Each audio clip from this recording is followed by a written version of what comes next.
Бойцы, на линию огня!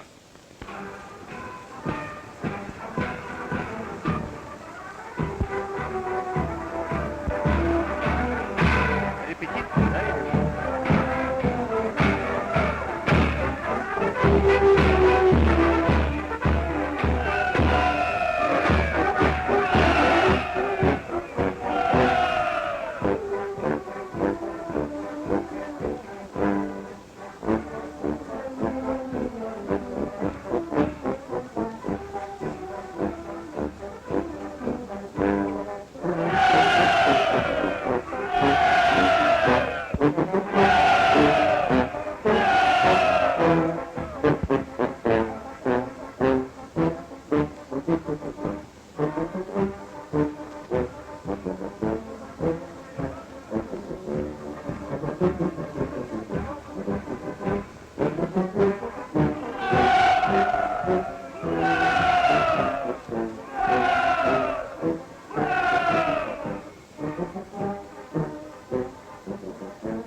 Episode 36 of Floating Through Film.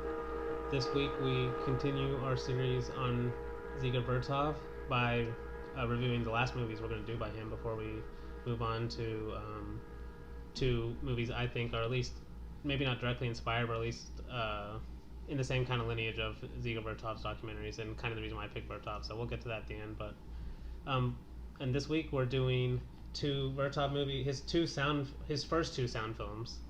Which I'm excited to talk about, which are Enthusiasm, which came out in 1931, and then Three Songs About Lenin, which came out in 1935, pretty sure. So, but yeah, let me introduce our other hosts here, Luke. Hello. And Blake. What's up? So, I thought the way we would do this is kind of how we've been doing the last ones, is it's really hard to just go, if you were literally, there's no narrative to a Vertov film, right, obviously, so... Yeah. And like even a lot of classic documentaries have a narrative to them where they're like almost telling a story within the documentary itself. But Vertov's are really not even like that too. It's almost just kind of like images and themes throughout the film, right? Yeah. So it's really hard to go just the scene by scene or shot by shot throughout a movie. So I thought we'll do it like we've been doing is I'll mention I'm going to ask you guys what you guys think about it, and then I'll mention kind of just stuff that stuck out to me from the books I've read, either written by Vertov or the one I've read about him.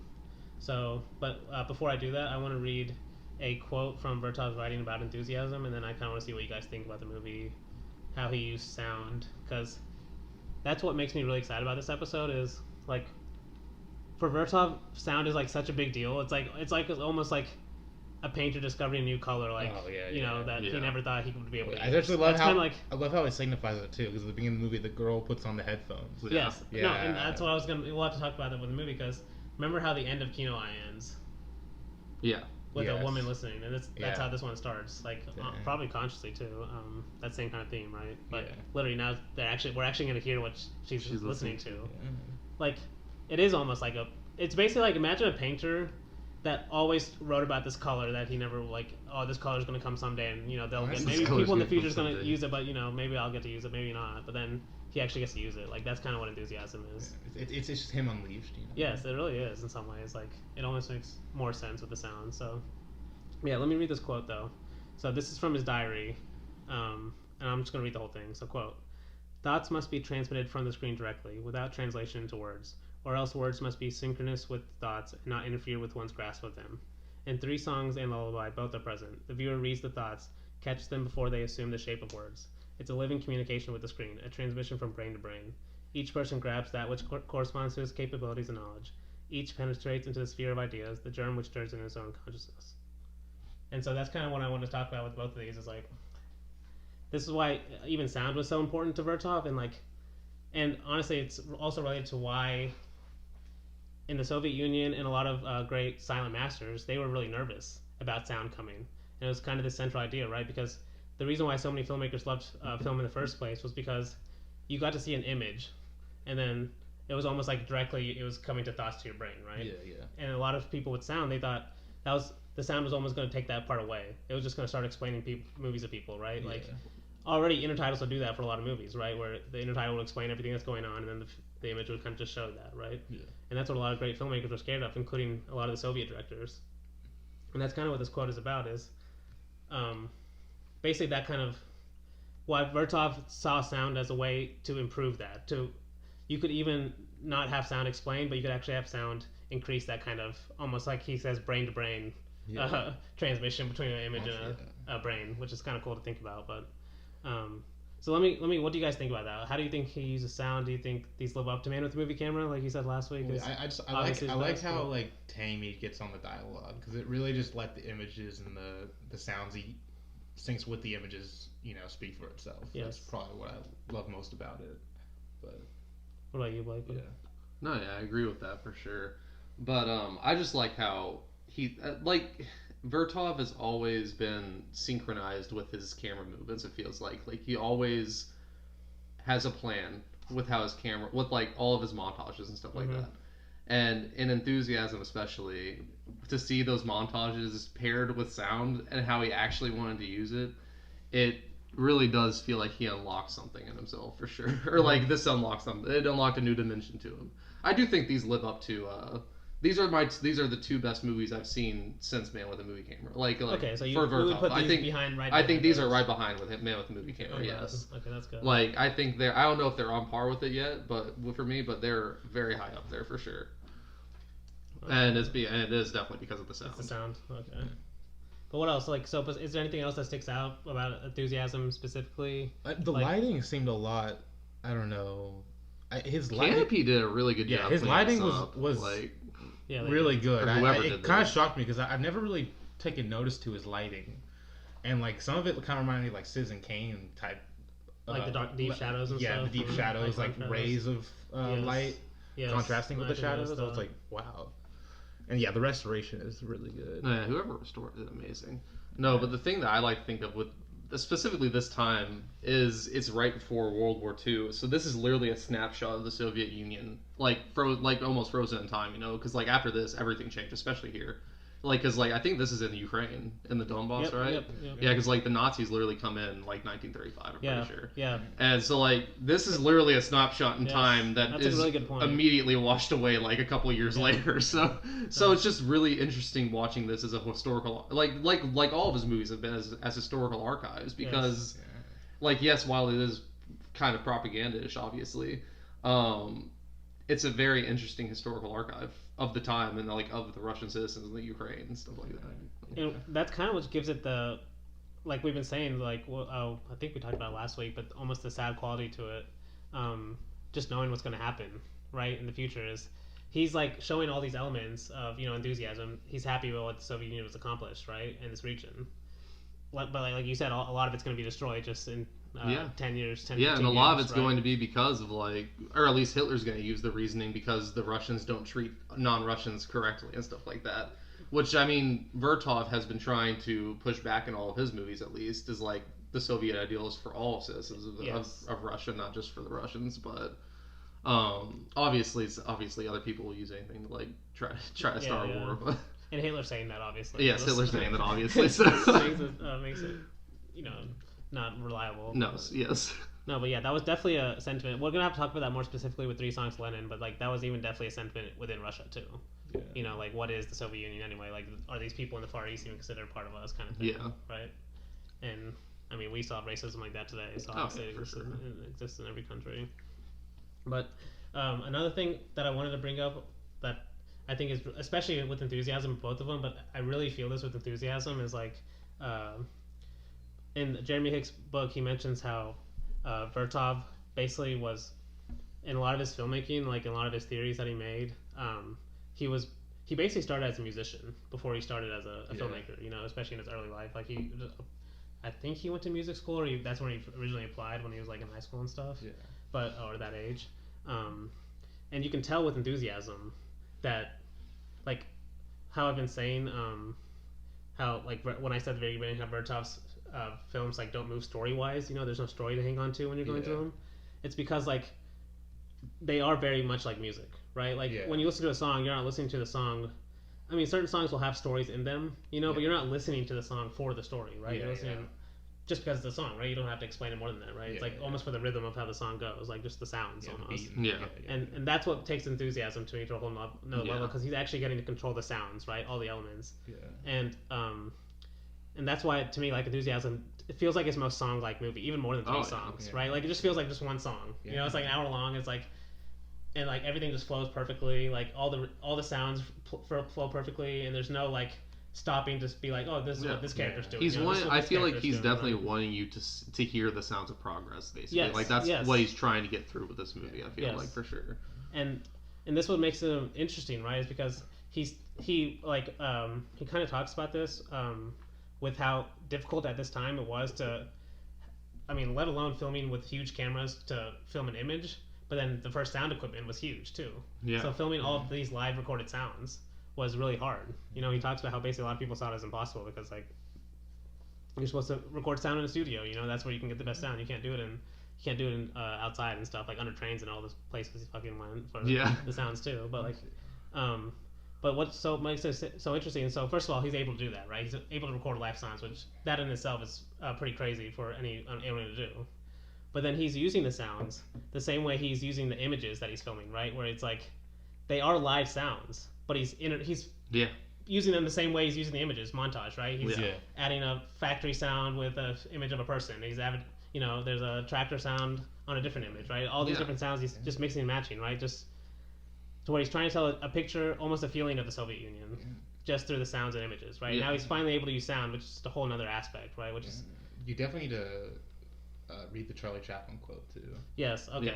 Let me find it. But okay, what do you guys think about that? Outside of I love that because it also feels like there are moments in this where like snafus happen in like production, and during those like snafus, like it feels like a record scratch will literally happen. Like it messes with the actual rhythm of the movie. Yes. And then like once he gets his point across, like we're fixing this problem or this is what we're trying to fix, like it gets back to that rhythm of like the machines working and stuff like that and people working.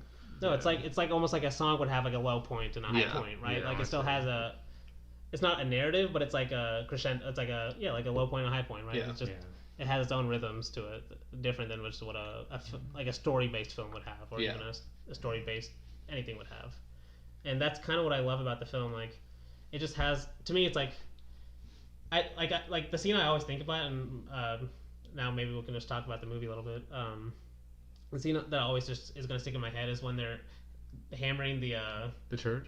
No. Well, that's the beginning. No, I'm talking about. It's like the music is kind of fast paced, and they're all hammering in formation. Oh, no, this is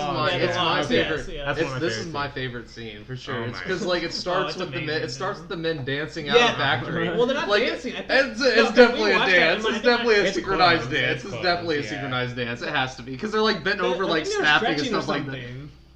The stretching is very dance-like. It's fucking hilarious, is what it is. But no, it looks like they're dancing because of the music. Yes, right? Exactly. They're dancing for the camera. It feels like they're dancing for the camera. Like they're literally just a picture someone just like bent over at the waist and just like their knees bouncing up and down with their with the motion of their hands and they're like snapping and stuff. Like that's literally what it looks like. It's hilarious. And then it goes to them synchronized working, like hammering, and then they just like go right back dancing, like dancing in the factory. It's my favorite part of the movie.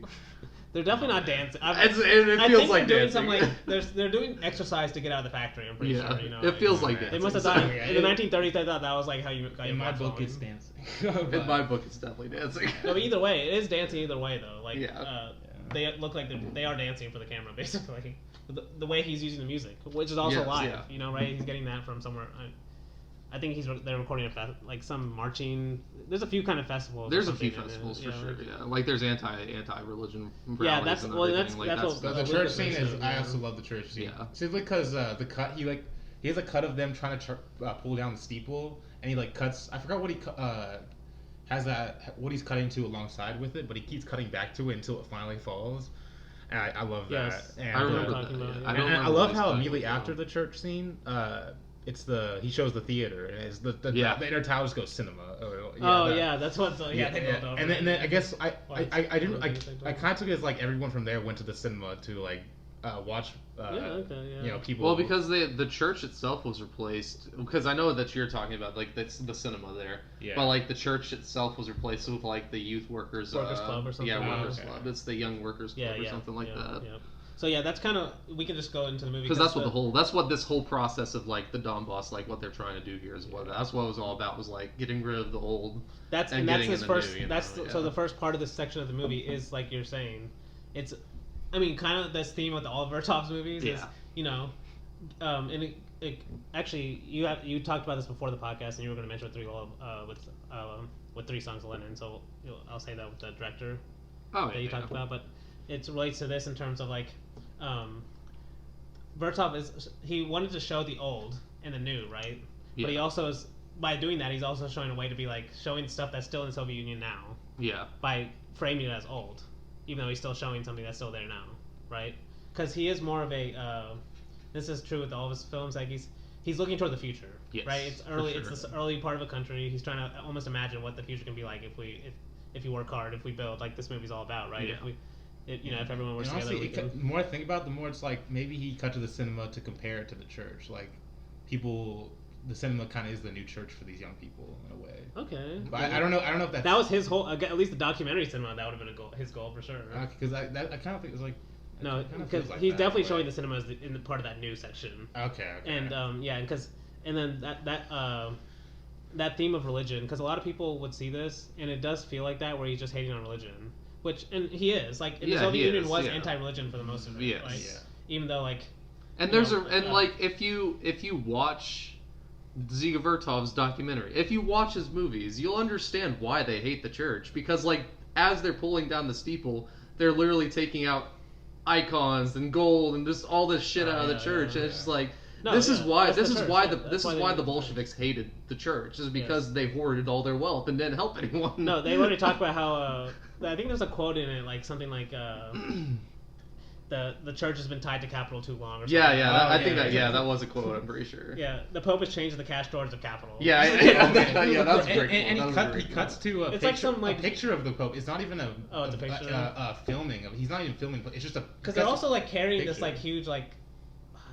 It's a Pope puppet or Pope something. Puppet. Yeah. What's it called? What are those huge like? It's like It kind of reminds me. It's like a float. It's like a float, but it's like a bar. It's like an old float, like the old version of a float. And he made it seem like bigger than it was by like filming it from like below too. Yeah. But what I liked a lot about the Pope, showing like just the image of the Pope, not even filming it, it kind of reminds me of F for Fake when he shows the picture of Picasso.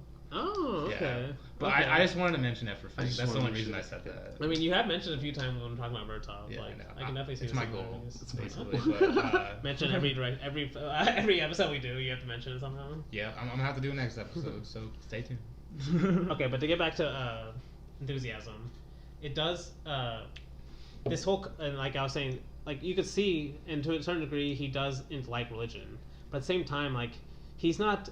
And this is kind of the same thing I was saying earlier about how with the whole poetic form, you can show one thing and mean something else, and maybe not even make your intentions clear to where you can get away with it. Yeah. Right. And so, even if the Soviet Union was anti-religious, it's not as much in this one where he is just kind of showing the religion be taken down. But there are in other films, like especially in the Sixth Part of the World, where he's showing the religion as old, but at the same time he's showing like amazing shots of the different religions, especially like of the mosques and of like all the people praying in huge crowds. You know, like. He definitely has, maybe not. That's in this one too, I'm pretty sure. Yeah, there are shots like that too, people praying and stuff. Yeah. No, but it's definitely in the Sixth Part of the World more, where he's like, it's not all the way, it's not like all the way against, right? He's still, basically, he's almost just like a documentary. He just wants to show this at the end of the day. Yeah. He just wants to show the images. Well, he's saying like, these people are still here too, Yeah, like, they are. Yes, exactly. They're still part of the Soviet. They're still part of the collective. Yeah. Technically. And then, just the bigger point is he's using religion almost as just kind of like a symbol. Yes. Of the old itself, right? It's not just religion itself. It's everything about the old, which religion was part of the old, right? Yeah. And like you're saying, a lot of the old was bad. It was a lot of churches that had a lot of money. Yeah. When most people didn't, Yep. And the people they were getting the money from, especially. Yeah. So yeah, it is anti-religious, but it's more just the religion is there as a symbol, right? So when they're carrying all the stuff out of the church, it means they're pillaring the capitalists. Like yes, exactly. That's kind of what it's supposed to represent. The religion almost is like it says, they're standing for capital, right? So, yeah, I really like that. Is there anything else that stands out from that kind of the whole time. Like I really do love the montage. Like that's what I'm saying. The whole rhythm of this whole movie, because he has control of the sound, just like to me, it just almost takes it to another level in certain movies. So and, I mean, I mentioned in the first episode how I loved how he filmed the machines and edited all the machines together, and it really is just like he reached the peak of that in this movie. Yeah. No, because like we're definitely that's the next part. Oh, okay. Sorry, I went off. Because the first part is the church, and that's the one we get to the new. Yeah, I do want to say before we move on that this is the most Kino Pravda movie it's like I've seen since Kino Eye that we've done for sure. No, because I remember I don't know if you guys remember this, but Luke was saying during it was either Stride Soviet or Kino Eye, but I'm pretty sure it was Kino Eye when Luke said I liked like the rhythm of the movie, like kind of the way with the machines and everything. I was like, oh, just wait till you get into enthusiasm. Where it's like that for with good sound. reason, because like it's literally just him using the sound. There's just another element, right? Like the same way your brain watches an image and it translates to something into your brain to makes you think something. The same way as the sounds are being used, right? Like it's just a separate element. It's not like. I think when most people thought of sound, and even when I still think of sound movies, I think of the talking, right? Like all of a sudden you're thinking of silence, and there's no talking, and all of a sudden with, they're even called talkies, right? But to Vertov, he didn't like care about the talking aspect at all. Like that's that's what scared him. Like most silent directors, like what he was excited about was using sound the same way you would use like a deep shadow or something, or a different fast cut, the same way you would use sound like that, almost like just like something to enhance the movie, right? Yeah. And he does that. It's almost insane that sound came literally 1 year. Like in the Soviet Union, it came in the 1929 and 1930, so 1 or 2 years, and he's already able to use sound at this level. Like I mean, he's been dreaming of it. Like, that's what I'm saying. He was ready. That's what I'm saying. Yeah. Like it's just insane. Like we get movies now that can't even use sound like this, right? Definitely. I mean, most movies don't use sound like this at all. Yeah. A lot of movies kind of confirm the fears of the other Soviet directors. Or if the exactly. Honestly, The sound is used to explain what's happening in the movie. Right? Too much. Yeah. Or it's just recording boring whatever is being filmed. It's trying to be as natural as possible. Yeah. Right? Which can be good in some instances, but it's not being creative with the sound, right? It's not using sound as its own element. Just like this, like for Vertov, every piece of the filmmaking was an element, right? The way you use your camera, like the way you cut, every aspect he wanted to be a part of it. You know, like for sound, it was just like, oh my gosh, just got a new tool. Right? Got a new tool, And just from his musical background, it's just like such a huge tool, right? Because music is sound, right? So I'm just so glad this movie exists too, because I've just been thinking in my head, like I almost feel like I could watch it at any time, just turn it on, especially like I obviously when I watched it for one of these times, I watched this last week, I took notes on it, and so just watching it without taking notes, kind of just zoning out, like. Listen, almost like watching it like you would listen to a song. It's like a catchy song to you. It's like you don't have to worry about missing anything. Like because you're obviously gonna miss something if you're watching the movie. Yeah. But there's like no story to follow along, but it has a certain rhythm to it where you just like being a part of it once you're watching. That's how I feel with like just like talkies in general. Some movies are just like that for me. It's like a catchy song that like I can just like put on. Yes. In a way, but I mean, you definitely like musicals, like. Not even musicals, like 8 1/2. I kind of view as that movie for me, like. Okay. The way it synchronizes the images with the sound is like I could watch it like a catchy song. Okay. But yeah. It's a little different because it has a lot of talking. And it has It's not Vertov. But it's. But I know what you're saying though. It has a flow to it. A flow, it feels like you can just turn it on all of a sudden. Yeah. Something. Yeah. No. Yeah. But no, but we should get to just like the kind of machine, like what sticks out from you from this kind of second aspect of the movie, which is about basically the work they have to do to have the enthusiasm they have at the end. I just loved like all the machines that are like spinning or like the conveyor belt kind of thing. I don't even know what you call them, but and also I loved how like when he's like making the sounds and stuff, he'll like cut in like the steam, the thing steaming out. Yes. The random sounds of the steam. Man. There's like this whistle he goes back to every once in a while. Because Chaplin definitely uses that whistle too. That's what I was thinking. He uses that in City Lights. Yeah, so. That was so. Like I was thinking while watching this movie that it reminded me a lot of Modern Times for sure. Just in like the way, maybe like the theme itself of just like. Yeah, the man is becoming like the machine, kind of, working themselves to death. But I mean, like Chaplin, like in your quote afterwards is definitely like kind of solidified like why I thought that. I don't know. Did I ever read the quote? Yeah, I don't think you ever did. I'll read it. That's a good time to do that. Come back to it. Yeah. We didn't forget. So this was in November 17th in his diary. Quote: a meeting with Charlie Chaplin. He jumps up during the showing, exclaims something, says a lot about the film. sends a note through Montague, his response to enthusiasm, and this was Chaplin's response that he wrote. Quote, "Never had I known that these mechanical sounds could be arranged to sound so beautiful. I regard it as one of the most exhilarating symphonies I have heard. Mr. Dziga Vertov is a musician. The professor should learn from him, not quarrel with him. Congratulations." Man. The last part is funny because, Congratulations. I mean, Vertov did get he got hate for this too, like at least from some critics anyway, because a lot of people they didn't think like they wanted sound to be recorded directly, right? Yeah. They thought he was like one of the quotes, I guess, from a famous critic, they called it like a cacophony, which is almost, I guess the definition of that is almost just like random, just loud. Yeah. You know, just Random loud noises. Yeah, random loud noises, basically. Yeah. Yeah. And oh wait. Go ahead. Okay, I was gonna continue on modern times, but you were saying modern times reminds you a lot of this. When you say that, like the famous scene in modern times where Chaplin is like rotating the bolts. Yeah. And the score is definitely like synchronized with that, so that's Yes. definitely inspired by Vertov. So No, I mean like that's what the quote definitely solidified. Like Chaplin at least knew about enthusiasm before making Modern Times. Yeah. So. No, he definitely did. Which I wish he had wrote more about movies too. Oh, Chaplin. same, dude, same. But at least we have that. So, Yeah. but that kind of relate. Speaking of the critics, though, that wanted me to. I wanted to, and I'm glad I remember this because I wanted to mention, at least in Vertov's writings, he mentions 3 different types of critics that came out against enthusiasm when it first came out, and it's kind of interesting because I was thinking like, oh, these are, you could at least apply it to some of these criticisms today, to just any critic, right? Even today. So these are the 3 he pointed out. So he said first, one type of critic was he quote deaf critic, where the only part was they were only seeing the visual part of the film. Okay. That's the only part they were really it's a examining. funny way to call it. Yeah, the deaf critic, right? So they're not listening. The blind critic, is that another one? Well, that's what I thought, but Damn, no. okay. He said the acting-oriented critic.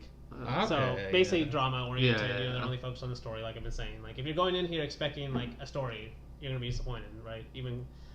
Even that kind of like, it's almost hard to explain, but a lot of people want, when they go into a movie, to have that kind of narrative. They want a satisfying ending. Yeah, satisfying, that narrative kind of climactic, good feeling, right? Where it almost feels like you drew just a circle, right? And everything makes sense of it, right? Great ride with the characters, Yes, exactly. They had their ups and downs, but it ended, satisfyingly. Yeah. So yeah, acting-oriented critics are looking for that kind of drama or whatever. Yeah. And then the last one was and the anti-newsreel critic. Okay. So the just the opponent of documentary. Yeah. Those last 2 are kind of similar. Very in some similar, ways. for sure. But yeah. So yeah, those are the 3 types of critics that he pointed out. I kind of just like that, like especially the deaf critic, where you're only seeing the visual part of the So film. That's funny. the funniest thing about it. We were kind of in the middle of talking about.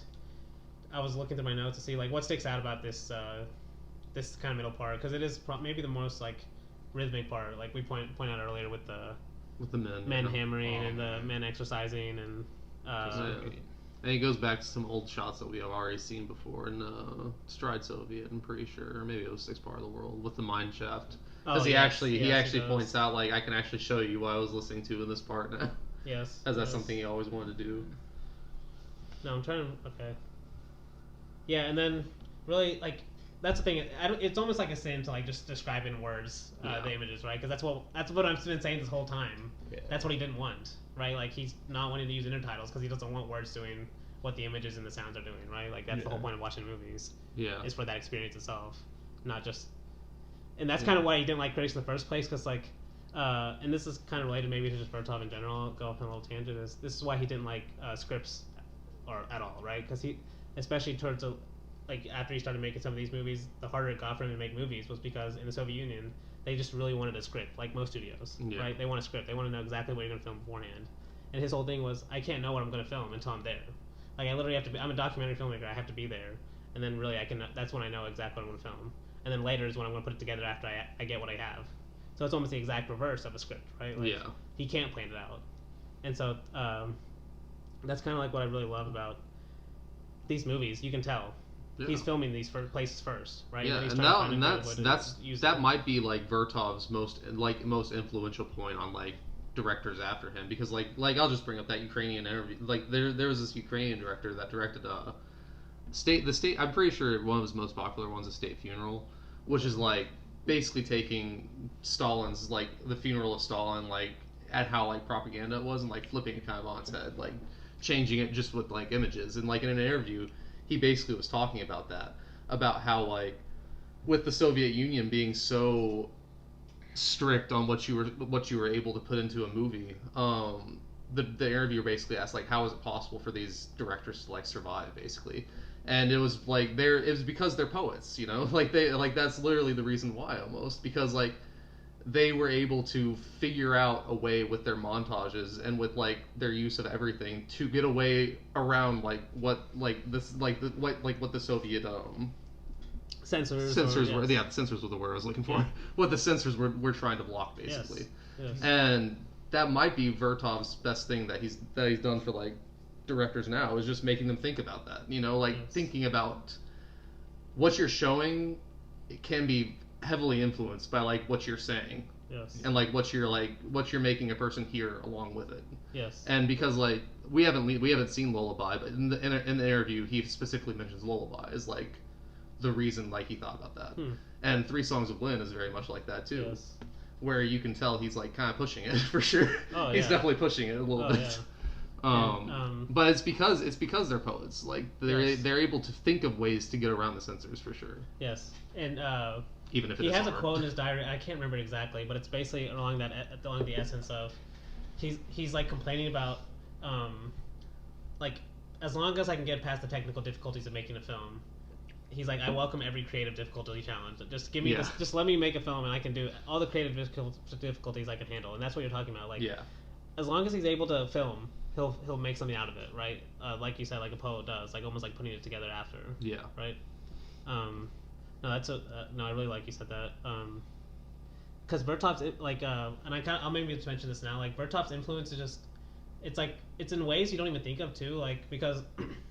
If you noticed, it's in 3 songs, but in this one too, but especially in 3 songs, like the use of the intertitles, the way he's like, if he has to use them, they're like spinning, they're like, you know, they're in sideways, they're like one letter at a time, you know. Or they're just very vague. Yes, they're like, it's so an image, right? Yeah. And like for me, the classic example is Godard. I just like knowing he was watching Vertov. But like, if you just think of a Godard intertitle, you just can't even think of a normal one in your head. Yeah. It's like, no matter what you're thinking of something that's just weird letters or just anything, right? Yeah. Weird sounds going along. Yes, sounds. Yeah. No, exactly. They're not weird. The masculine songs. The masculine titles aren't weird sounds. Okay. I was thinking Viva Civi, but okay. Because like every time a new air title pops, it's like a gunshot or something weird happening. Okay, well that's masculine feminine as a gunshot. Oh, does it too? Yeah, okay. Yeah. He likes going back to that one, so. No, he definitely does. For good reason. No, the Viva Civi. What? How do you say it? Viva Civi. Viva I'm Civi. pretty sure. Viva Civi. Viva Civi. Viva. That is the machine gun one, right? When they're in the cafe and you just randomly hit a machine gun. That's that one for sure. Someone gets shot in a cafe. Yeah. Well, no, masculine feminine has that because sure? there's 2. When at the beginning of masculine feminine, there's a scene where a man and a wife are arguing. I think the man is actually played by Godard, and then he walks out of the cafe and she follows him. Walks out and shoots him with a gun. Do we see the shots? Yes. Okay. Maybe so that does happen in Viva Civi too then. And there's also another scene in Masculine Feminine where a guy he's about to shoot Jean-Pierre Lautner, he shoots himself. I remember that. Yes, I remember that. Yeah, that's a good but yeah, scene. I haven't watched Viva Civi in a while, so I can't. He has a lot of good guns. Okay, yeah. Okay, but to get back to enthusiasm though. Okay, we'll just end with enthusiasm because I do want to talk about the ending because it honestly might be my favorite of all the Vertov endings. I just fucking love it. Like, it starts with basically they finish the 5-year plan in 4 years, and basically the shots are celebrating. We get a lot of good rhythm of like the different basically the call they're doing and like all the crowd and everything. We get a lot of montage of that. Like, but it's hard to describe. You just have to watch it because like I've been saying, you have to watch it. So, but I think we can describe the end though, because it's honestly like maybe the shot that Vertov hangs on the longest, with the shot of all the women dancing in that circle, and it's just amazing because he's playing like live whatever music they're listening to while they're dancing. It's like 3 groups of women all like dancing together by themselves, and then just like one guy just like in the middle like dancing by himself. It's just so amazing, dude. Like, because think about Vertov, you always think of fast pace, and all of a sudden he just hangs like. Yeah. It's almost like Is it in this one? Is it in this one that he overlays their faces, each individual one's face, or is that? I'm pretty sure it's this one. He does that a couple times in this one too. Okay. No. Or 3 songs about one. There's similar in this one. No, it's definitely in this one. Yeah, he does that too. Yeah. No, I just love that. It's like It's it was like a slow cinema shot basically all of a sudden for Vertov. Like for sure. It's like I just got to show this in one take. For the most part, it's one take. No, yeah, because that's their enthusiasm. They're very. They're No, happy it's over almost. Yeah. Basically. And it's just and because I'm almost positive too. Kino Eye starts with women dancing, and they're drinking too. They're like women. It's like women dancing and drinking, and then he kind of ends it with women dancing. Just how how I just mentioned that the vice versa. The beginning of this one starts with a woman listening to the radio. Yeah. Kino Eye ends with a woman listening to the radio. True. Yeah. And then because this one actually ends with it ends in the field kind of. So they're all dancing, and then it says, "Let's battle in songs." Well, everyone's like, it's honestly another great shot of everyone walking by the camera as they're going home or something. Yeah. I actually don't. I think it's a festival or something. Yeah, it looks like they're all leaving now. Yeah. And they're like, "Let's battle in songs," and then it shows them walking, and it shows all of them. Just like great documentary footage, like you said, it's like no, that's the most. He's making a song out of archival footage. Yeah, it's his most newsreel feeling movie since Kino Eye, in my opinion. I agree with that. Yeah. Yeah. Even more so than Stride Soviet. Because a lot of the ones before that were more like directly about certain subjects. Like the. I mean, this one is also directly about a certain subject, but it's got a lot of stuff in it. But it gives them the excuse to go everywhere. Yeah. Basically. Well, it's like I mean, it is about the subject of like the 5-year plan and stuff like that, and about the Donbass specifically, and then creating like that quota. It's about them fulfilling quotas and stuff that for sure, but it just feels the most newsreel like because it is like maybe it's because it's over 5 years, because I don't know if he filmed this over 5 years, but all this footage. Yeah, I have no idea if he filmed this over 5 years, or if this is just the end of his filming, but. No, it just feels very much like his newsreels for sure. Because, no, it does. Yeah, no, I agree with that, and that's why I was saying. That's why, like, when Luke said that, I'm hoping he said that when you watched Kino Eye, when you said, I just like all the rhythm of the machines kind of. Yeah, I did say that. Yeah. Okay, yeah, because I was like, it is kind of enthusiasm, like just Kino Eye with sound, Yeah. In some ways, he's a more refined filmmaker too, though. Yeah. For sure. He's made me out the movie camera in that time. He better. But honestly, yeah, so that's basically how it ends. And actually, the last shot is because he says "Let's battle in songs," and then he cuts back to a good shot of just like these two guys playing trombone as they're walking towards the camera, and that's basically how it ends. Like, yeah. Once again, he's showing two different sides of the Soviet Union at the same time, right? Yeah. So yeah, that's enthusiasm. Now we'll go to 3 Songs Lenin. I'll start this one too with the quote that I really liked, that I think it's kind of the same quote as the other one, but it's in a different way, so I'm going to read it. Okay, so I'll kind of give context. He does say that so when he was filming this film, that he recorded 10,000 words being sung, and that I guess he only used 1,300 of those words. So, I mean, that was part of maybe before I even read the quote, I'll give a little context. Like, the reason why he wanted to make 3 songs about Lenin was like his idea of just like recording sound as documentary footage, like literally the sounds of machines, the sounds of, crowds, the sounds of festivals. The same way he wanted to do that with songs about Lenin, as almost its own documentary footage. Yeah. So then he's like, how could I use that quote? And like Vertov, he's going to think, how can I use that documentary footage in an artistic form, right? How can I make that poetic or artistic, however you want to put those words, musical. And so I'll read this quote then. Quote, does this mean that all the works on text, speeches, etc. was for nothing, and that those 1,300 words can be discarded from the sound and images? Of course, that is not the point. The point is that the exposition of 3 songs develops not through the channel of words, but through other channels, through the interaction of sound and image, through the combination of many channels that proceeds underground, sometimes casting a dozen words onto the surface. The movement of thought, the movement of ideas, travels along many wires but in a single direction, to a single goal. Thoughts fly out from the screen, entering without verbal translations into the viewer's consciousness. I love that last part too, right? Like, the movement of thought, the movement of ideas travels along many wires, but in a single direction. And like, honestly, just all the wires you think of when you think of a Vertov movie that he shows, like, it just makes perfect sense, right? Like, he's taking all these different aspects of the Soviet Union in montage, right? That's what montage is. He's combining them into a single goal, a single direction, right? Yeah. And 3 Songs Lenin, he's doing that literally through like the documentary aspect of recording folk songs. So it's like for Vertov, it can't just be recording folk songs about Lenin. It has to be, how can I make this into an interesting poetic film almost? Yeah. That's also a documentary. So starting with that introduction, what sticks out with you guys? Because like you said, you like this more than Enthusiasm, right? No, yeah. Or at least same level. Well, it's same level, maybe a tad more. It's honestly mostly just because I skew, like, I love musical movies, and I especially love documentaries about music. And this is what this is, is literally, and I love folk music a lot. Like me and one of our best friends, like me and He's him. He's been on the podcast. Yeah, Sean, on the Barry Lyndon podcast. Me and him love listening to folk music from all around the world. And it's just really awesome hearing like 3 folk songs of people and their thoughts about Lenin. But even more than that, it is like him throwing all these ideas at you, and just like I said with the one air tile I was thinking of whenever I was saying these vague air tiles that he throws out is whenever he has a shot of like the bench at Lenin's house, and and then it was like this, and then it was like and the bench or something like that we all know.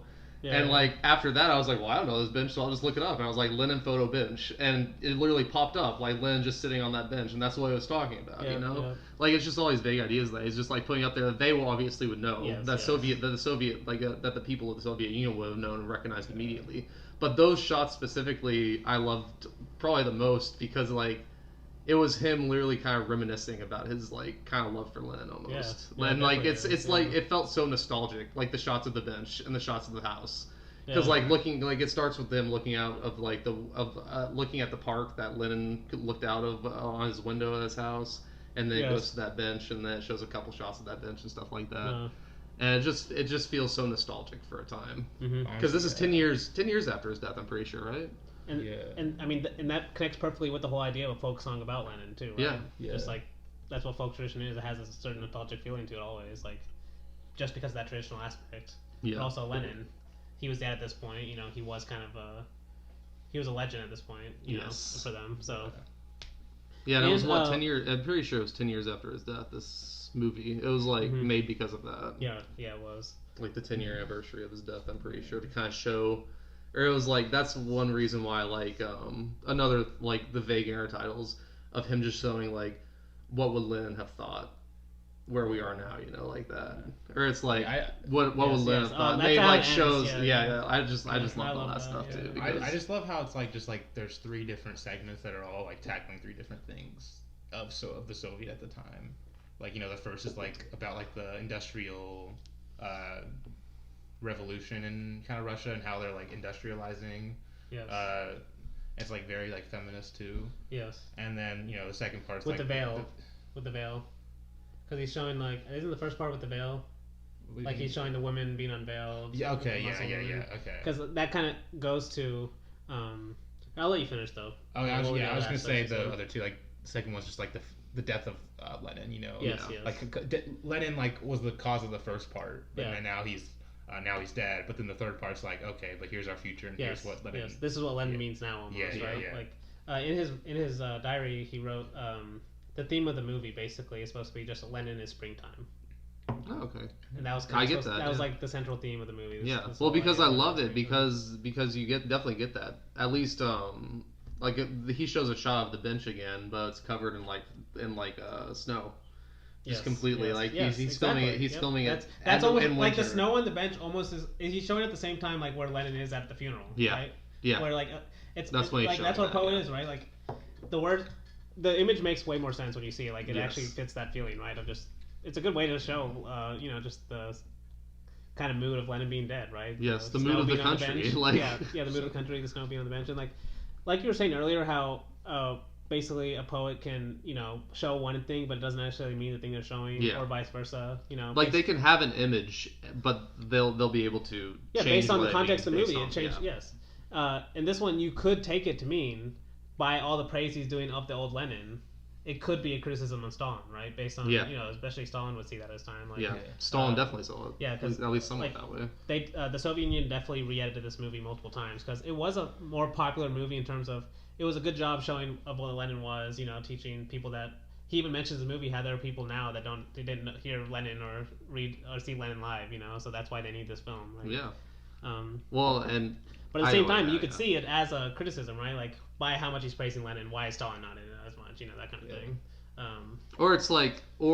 It could just be the Soviet Union, and even to an extent, like just the normal person could definitely say you're mythologizing him too much.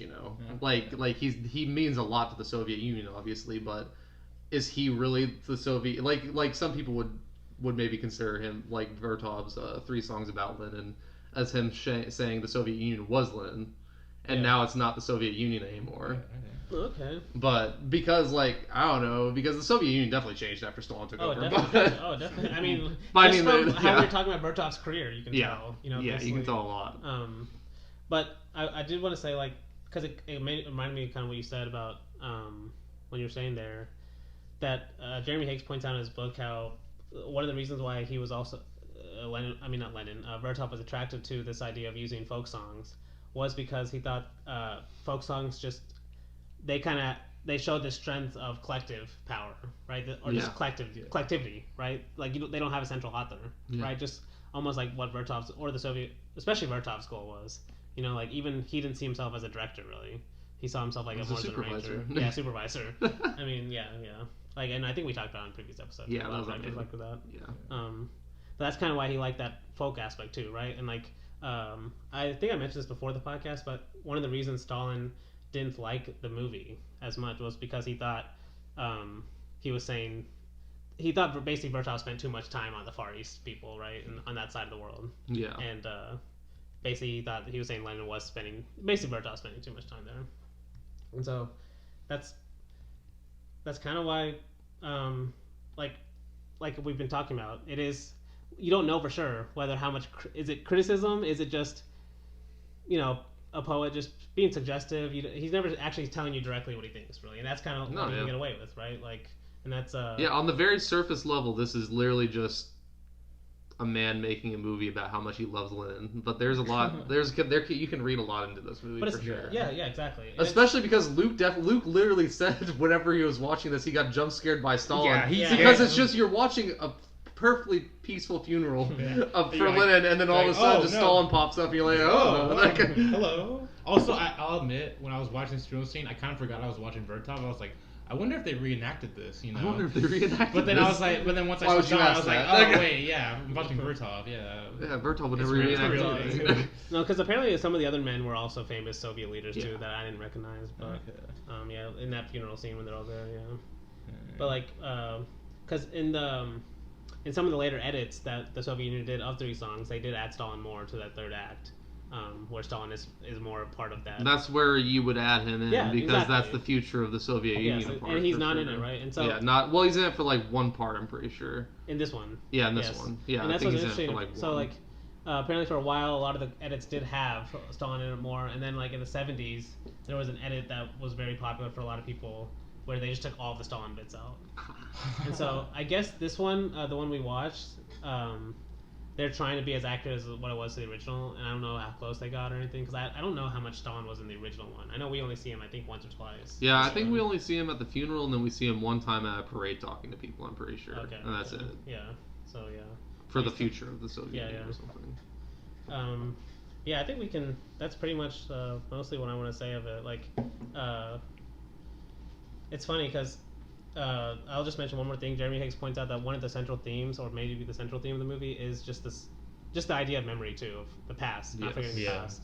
And it has a very nostalgic feel, like I said, for sure. It definitely feels very nostalgic. That's what's interesting, because like, just think of, even when we were talking about Enthusiasm, but a lot of his previous movies, they're always futuristic. Right? They're looking ahead. They're like, this is what's coming, like, and this one almost feels like he is going a little bit back.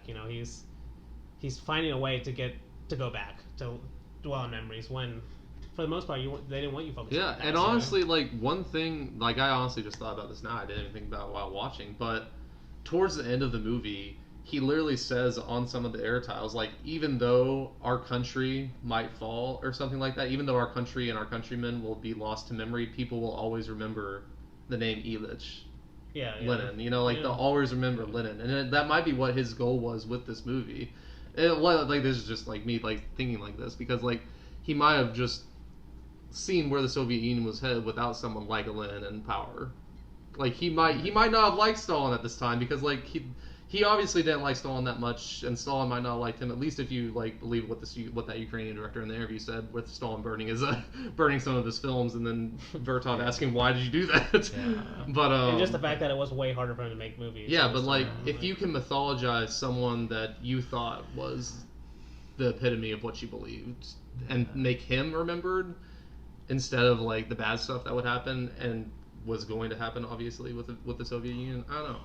Honestly though, there's a shot at the end where he's shooting the parade, and there's like a bunch of white leaf, paper coming. You remember the shot? There's like a bunch of like white paper, I think it is. Okay. It looks like confetti, like the Okay. white, Yeah. it's That's a ton of it. Okay. But then he he cuts to a boat going through ice. Yeah. The Icebreaker Lenin. Yeah, We've seen that. So I don't know. I don't know how I've had to do something to do with that. Like, I don't know if he's saying like, we're like moving forward with that, but with the ship. Yeah, I yeah. definitely think he is, because he's used. I don't know if it's the same exact shot, but he's used. I'm pretty sure it's in Stride Soviet. It is in Stride Soviet with the icebreaker. Yeah, Lenin. icebreaker. Yeah, he that's calls it in icebreaker Stride Lenin, and he Soviet. shows the ship breaking through ice, literally. Okay. Right? Yeah, for the freighters. Yeah, yeah. Yeah, no, he's definitely in the last part trying to say like we are moving forward, like the Soviet Union's not dead, our ideals are still here. But it's just interesting how he ends it, because like he does end it saying everyone will always remember the name Ilich. So he ends on the past, even though it is kind of futuristic too, because I don't know. It's both, like we've been saying, right? He's not saying anything directly, so you can take that interpretation. Because he wants the Soviet Union to at least be remembered somewhat as Lenin, obviously. Yes. With this movie. Yes. So whether you think that's past or future, like, could be either, because he definitely didn't know it was coming in the future, but we do, and so trying to remember someone like Lenin is probably better than remembering some of the like of where the Soviet Union kind of ended up, basically, like all the stuff that happened. And he might have had some inclinations. He might have had some inclinations for sure. I mean, he definitely did, because he doesn't shy away from like we've been saying this entire series, he doesn't shy away from putting bad things in this movie, and that the Soviet Union still has to work on. Mm-hmm. He just gets around it by being poetic, And I mean, it was already starting by this time, but basically a lot of the, I guess, Soviet ideal of what a documentary should be really started to change in the 1930s, where like even their documentaries were not about like, they would have historical stuff, like basically film stuff, like filmed acting in the documentaries a lot. Basically merging them as much as possible, and not in a good way. It's like F for Fake. Yeah, well, that's in a good way, right? No, I know. Yeah, F for Fake is telling you it's lying the whole time. Yes, right? Yeah. And it's still telling you documentary. This one is the opposite. Like it would be telling you everything is the truth, but it's still showing you acted scenes. It's still lying to you. He feels like he's trying his best to be an optimist about the whole situation. Yes, and like you're saying, he can show you two things at once, to where you could interpret it as, just all positive, if you wanted, right? If you had those kind of glasses on, but you could also have different interpretations because it is a poem, But yeah, I think we can just go right into just talk about maybe some of our favorite scenes in the movie, like, because the first section of the movie, the first theme is it's almost the same as Enthusiasm, with the whole religious aspect of the old and the new, but this time it's shown through, actually, okay, so it's actually split up into 3 songs. Yeah. And so the first song is like, I think he said I wrote it down, it's My Face Was in a Gloomy Prison. That's what the song is about. And it has a woman in a veil, and the whole first section of the song is about, basically he's trying to use the idea of a woman unveiling, like a Muslim woman being unveiled, like in the new world, kind of just like as a symbol of the old being unveiled for the new, right? Yeah. And Jeremy Hicks points out how Vertov specifically kind of meant it as not only unveiling, just like literally, but also like for film audiences. You're opened up to new eyes through the film, right? Through at least his kind of filmmaking, documentary filmmaking. Yeah. But I can also see the criticism that he's just taking a different culture and he doesn't understand. And he's doing that, but that's why it's a complicated matter, because at the same time, a lot of women did see it as freeing, or feminist. Because that's, at least to me, that's my cat's going crazy over here. Cat's destroying my coat. Oh, hey, just grab her. Just grab the coat. Yeah, I'll just grab the coat later. It's fine. Hey, anyway. She can't do that much damage. Yeah, she'll be fine. What was I saying? Damn. The grooming, something about. Man, what was I saying? I love how everyone, like, people listening might know, but I can't figure it out now. But anyway, okay, I'll just say, like, because we were talking about with The unveiling. Yeah, the unveiling enthusiasm. Like, I could see how people would say it's just. Okay, I remember what I was gonna say. Sorry. Okay. I think one of the significant parts I like about this movie the most is the fact that it's very specifically about women having new rights, especially women in the East. You know, what is she doing? She's just messing with Put my it down. No. Just grab her. Grab the coat at least, so she doesn't do that. You lost your privileges, kid. No, she was asleep on top of him. For the longest time, yeah. Oh, she was sleeping on it? Well, she was for the longest time, yeah. Should I cut at this or leave this? I don't know. Probably cut a little bit at least, but I'll leave it. Fuck it. Okay. No, because what I was saying though. Bit of an intermission. What I was saying was, at least one of my favorite parts about the movie, or one of the central themes, is the specific idea of women getting to work. You know, women basically being freed to basically have more independent lives. You know, basically have their own lives. Like, this was the start of that. You know, the Soviet Union was 10, 20 years ahead of the United States in a lot of these No, yeah, aspects, and too. it was in. Oh wait, was this in Enthusiasm? Whenever he was interviewing the girl that fell into No, that's the this lead? one. Oh, that's this one. We're Okay, gonna okay. get to it. We're gonna Okay, get to that. so I was like, that one fits in Enthusiasm too. Yes. But And we'll get to that. But before we get to that, what sticks out to you about this opening? Or Well, the first episode in general. The first, yeah, okay, the first song. Well, there's a shot that I love about, you know, the old versus the new kind of, where he's filming like some kind of farming equipment, some type of tractor thing. It's like running, and then all of a sudden a plane, like a plane, I know like the shot goes you're to the talking shot, about, dude. I know. like I might be holy, used up like for my that. god, like it kind of gave me like North by Northwest vibes. Oh, okay, yeah. But, yeah, like just amazing. I know. I haven't seen North by Northwest, but I know the shot. Okay, shot yeah, I mean, that's a about. very famous shot, but No, yeah. I love how I know exactly the shot you're talking about because he cuts it at 3 different times. Oh yeah, but they're all from like 3 slightly different angles. Yeah, and I guess that I don't know if he's saying like the farming equipment's the past and the flying is the future, or is he like, are both of them supposed to represent, you know, the? I took it as they both just represent the future kind of industry, Okay, you know. okay. But you might be right. Like, yeah, no, it's just a really good shot too. Honestly, Just both yeah, of them, just- they're just like. I feel like you never see shots of like real planes in silent movies, or not, it's not really a silent movie. Just this time, I should say, of No, I know what you're saying. Yeah. movies. But yeah, that's like the main. That's the main thing that sticks out. Like, Yeah. what about you, Blake, from this opening stuff? Because really, that's the main thing. Like I've been saying, I don't want to just talk about the shots a lot. was that the much, collective farm in this opening part, or was that Enthusiasm? the collective farm.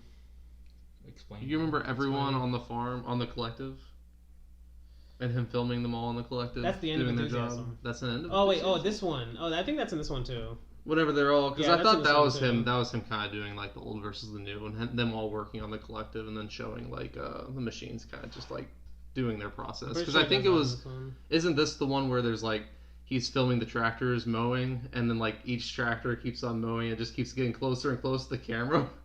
I'm pretty sure that's this one. Okay. Yeah. I'm not remembering exactly. I don't remember if that was in this first part. But... Yeah, but it is in this one. Yeah, where he shows women working in the field, and then he cuts with the tractors and stuff. Yeah. Yeah, because Because I just remember that shot of like him shooting all those tractors, just like driving past them. I don't know why I remember that, but Because he goes back to, and once again, I'm pretty sure it's Drive Soviet, but the one where he keeps using the intertitle yours, and then he shows, or it's Sixth Part of the World. Yeah, where that's it's Sixth like Part of the World, Yeah, he's yeah. like yours, and he shows a Hey shot you. of something. Yeah, or Hey You, or Yeah. something like that. Yeah, yeah. And this one, it's like My Country, and then he shows just finding a framing way to show you the images. You know, so My Yeah. Country, My University, My Factory. yeah, And then that's where he shows My Kolkhozy, which is yeah, my collective. the collective, basically, yeah. Which is when he shows the women singing in the field. That's what I was saying. Yes, The women singing in the field reminded me of Only Yesterday. the big time. Yeah. That was the main scene that stuck out to me for sure. Yes. Was Yeah. the collective stuff. Yeah, that's during this, and then he says like My Family, My Hands, which is a really Yes, good My one where he Hands, shows the hands, yeah. all the women working, their hands working, and My Hands of Steel. Okay, that's what he says. He shows My Hands. He shows the women working, and then he says My Hands of Steel, and then he shows the tractors working. Yes, Which that's is what. shot Yeah. Yeah, no. That's what I'm saying. It's more like the images have to get in your head, but you have to find out a way to remember them almost. You know, how it fits in the movie. So yeah, that is basically the end of the first song. The second song is called "We Loved Him," which is where we're getting the Lennon nostalgia factor. Yeah, I think this is whenever the bench plays a huge role because those are some of my favorite shots in the movie. It's just that bench. Yeah. The bench was a stick. Well, because it's at the beginning. He does introduce the bench at the beginning. Oh, okay. Well, then that was one of the main things I remember at the beginning too. So. No, but this is where he goes back to it and stuff. Obviously the song's about that. But I kind of want to point this out. It's just about the movie in general, and maybe why it's just why it's not my favorite. Like why I like Enthusiasm more is like he still does use a lot of Western music in this. Oh yeah, right. For sure. So he's almost using the Western music, and Jeremy Hicks points this out. He's using the Western music almost just to give it a little more energy, right? Because the folk songs can't do. Basically, a lot of montage fast editing he likes doing.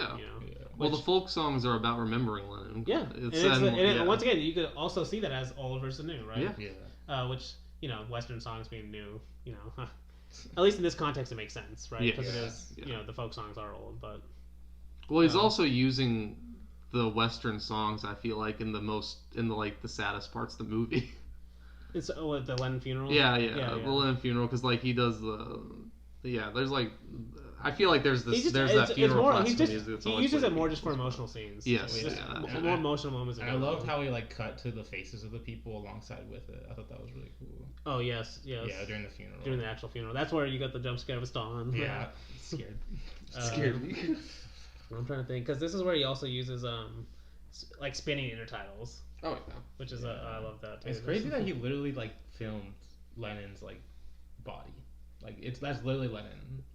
Well, that's actually archival footage. So that's actually kind of interesting. I'm just remembering this now. Is he talks about his editor, or his wife / editor. That helped him for a long time, basically all his movies. Our cat jumped up. Yeah, our cat jumped. My cat. She's joining the podcast. It's only taken 36 episodes, but she's finally joined the it's podcast. Your I know. That's all it took. No, but what was I saying? This happened again. Oh my gosh, what was I just saying? I'm trying to help you out. You were talking about the funeral and archival footage. So. Okay, yes. So he writes about this as a book. So basically, it was really hard at the time to find archival footage on Lennon because Lennon was a huge deal, but basically they had gone through a lot of footage. So basically, before they made this movie, apparently she spent 5 years. Obviously, they had made other movies and stuff, but she spent a long time just going through all this old archival footage to find anything of Lennon. And he says there's 10 new shots of Lennon in this that had never been seen before, something like that. Oh damn. Which is. But we have seen him in the casket a lot. I think that's in. Yeah, we see him in the casket Kino. before, I mean, that's in some of the Kino. No, he's done Pravdas too. Yeah, Lennon's death for sure. There are some new shots of Lennon too, which is it's weird for us to think about because it's all archival. But for someone at the theater, I've never seen that Lennon before. I wonder which ones he's talking about. If it's the ones of him alive or him dead, because they have shots of him speaking. I'm pretty sure it's the alive speaking ones. to audiences and stuff like that. Yeah. Because those are pretty cool to see, honestly. Because I remember one specifically he said, and Lennon smiled at us, and then he shows a picture of Lennon smiling at the audience, and then it plays of him talking to the audience. It's you remember that? Yes. The still of him just smiling. Yes. It was and he smiled at us or something, or it was something to do with a smile. I can't remember what the intertitle exactly said, but I don't remember. Because in this one he uses the. It's during when he's showing the casket and the faces of people watching and stuff. He usually get in the title of "Still He Stays Quiet, Still the Masses Are Moving." And he's kind of introducing that next. Even though Lennon's dead, we still live on. We're still moving. Right? Like I said, Lennon is springtime. Even if the actual Lennon is dead. But yeah, this that's basically the second part. There's more factory. It spends a lot of time with his Lennon, funeral. yes. Yeah, it spends a lot most of the time. And there's some great shots in the end of this second song where he shows the sun and the trees near the bench of Lennon. Yes, that's where some of the best bench shots are probably. Yes, for sure. Yeah, because I think at the very beginning of this is him showing it in winter, and then towards the end it starts to become more sunny. Yes, yeah, just springtime. Yeah, and that's what you've been saying. And that's what this third song is. It's the springtime part, right? It's the, and I think that song is called "I'm in a Big City Made of Stones." Yeah, and it's where we get some of the best stuff too, where they're singing about the big city. And the shots of the city are that's they're amazing. A lot of night shots. Oh my goodness! Yeah. Oh no, they're really. And then good he also too. right after that he cuts to the rural, some rural shots of yes, there's desert, mountains. Soviet What he's takes part of the world that has that theme too, where just cutting across all these huge, vast spaces in one time. Kind of. Yeah, and they're all. I feel like at least they're all looking towards Moscow and looking towards Lenin. At least some of the shots, like whenever they're kneeling down, like kind of in reverence almost. Yeah, I can see that because there's definitely like you I sent me a video of that. it's like when he switches to Western music, but it's when they start printing the Lenin books. Yes, and then the bench. I'm pretty sure. They show the bench again. That's the bench people again. skydiving. Yeah, well, the skydiving part's insane. Yeah, that's insane too. like- There's a lot of those plane shots, but they are all looking towards the city at least, towards Yes, Moscow. yeah. So yeah, no, I can see that. Well, my favorite shot in this last part is definitely like you see the skydivers diving out, and then you just see the cameras like getting fucking closer and closer to the building. You're like, did this man like how did this man actually jump out of a plane with a camera? But it's so Like- smooth too, so it's like. And it was amazing. Like I was like, surely not, but like maybe it was a zip line or something. It had to have been. Yeah. But it's a crazy shot. it's a Oh my crazy gosh. shot, dude. I had to rewind it and watch it I like need 3 to go more back times. and It's like, watch it. holy shit, dude! Like, Yeah. oh my god. No, but Because you- I was It just like, almost goes by too fast. Like it does. Well, because like I was watching, I was like, wait, is the building getting closer? Yeah. And then like it was just on top of me, and I was like, holy shit. Yeah. Honestly. it's because like if you saw that in an action movie, they would slow it down. You Yeah. get a shot from inside the play. Like you would see it from 4 different angles. Like Yeah. it's almost like just so too casual about it. Honestly. Damn, Dude, it crazy is. shot. Honestly, yeah. He also has some other crazy shot, like he has a POV shot of a machine gun like firing. Yes. Yeah. Like. Oh my gosh. And then all the shots of the soldiers too. I mean. Well, because they're getting ready for war. So. Yeah, like I Yes. think that's the final shots of the movie have this shoulder. Is that it's one of the final shots where the soldiers are walking like marching, but like they would like fill up the frame completely. Yes. It's like filmed at an angle. Like Yes, they're walking a little down, Yeah, like yeah, diagonally yeah, downwards. Yes, I love that shot, Just dude. amazing. Oh my god. We're getting towards the end, so I wanted to mention at least it's the thing that sticks out with me the most about this movie, like a certain formal aspect, is the interview scene that you mentioned a little earlier.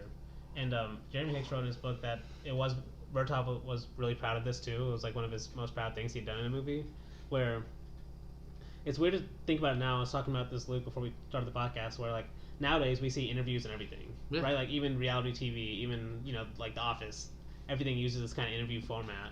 But at the time, this was, if not the first, one of the first to have a documentary use the interview format as like kind of an element of the film. Right? I could believe it, dude. Yeah. Because like it stuck out to me. Like that's like it definitely. I couldn't remember if it was this movie or if it was an Enthusiasm because it fits an Enthusiasm very well. yeah. That part of the movie, that part at least, because she's talking, or the story she's telling is like she fell into a vat of concrete because there was a sheet metal in there that couldn't be in there, so she was trying to get it out. She fell in, and then one of like the male workers there saved her, like got her out of there before she like died. Yep. And then she was like, yeah, I went over there, dried off, and got back to work. And I was like, oh my god, like and this. then she's like, you almost died. and they say they got her, she got a medal. Yeah, or she got a something medal after. for like going Yeah, above yeah. and beyond the plan. No, Or and the that's the thing. agenda. It works so perfectly with the whole theme of the movie, right? Yeah. Especially since, like, dude, think about it. We don't even get films now where you're seeing just like a woman worker in a factory.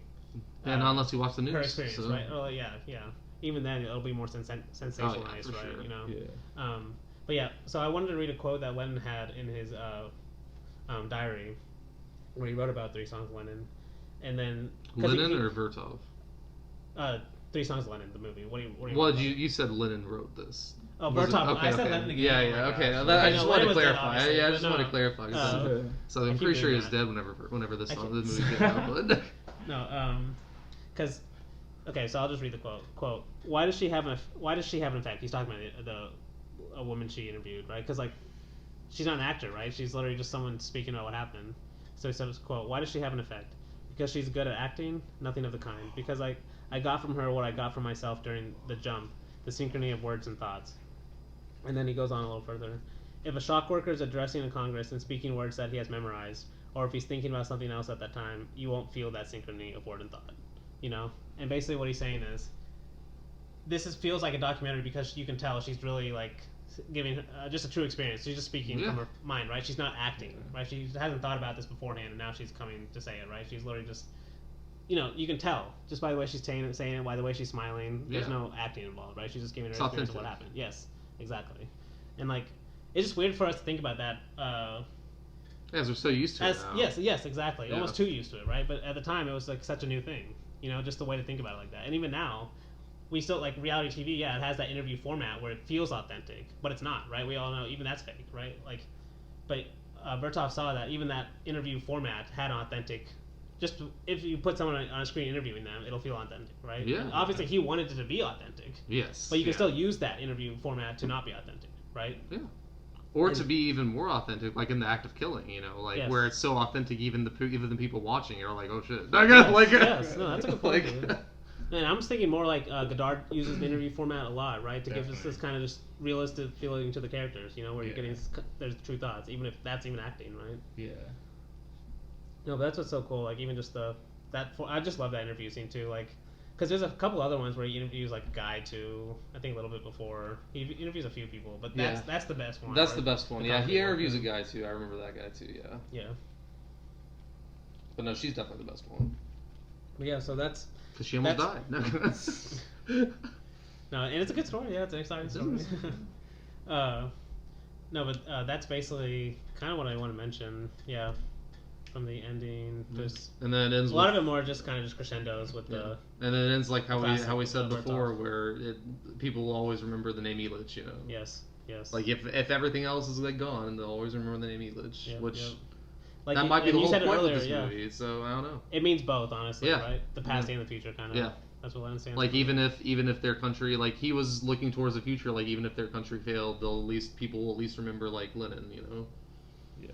And that's how it is. At least somewhat remembered. But okay, and I have to read this quote because I wanted to read it at the beginning, but I'm going to read it now. It's a good way to conclude it. Like, it's a good reason why I picked Vertov in the first place, and especially Three Songs. And I'll just read the quote because I think it does a good way of just summarizing like how Vertov thought about movies.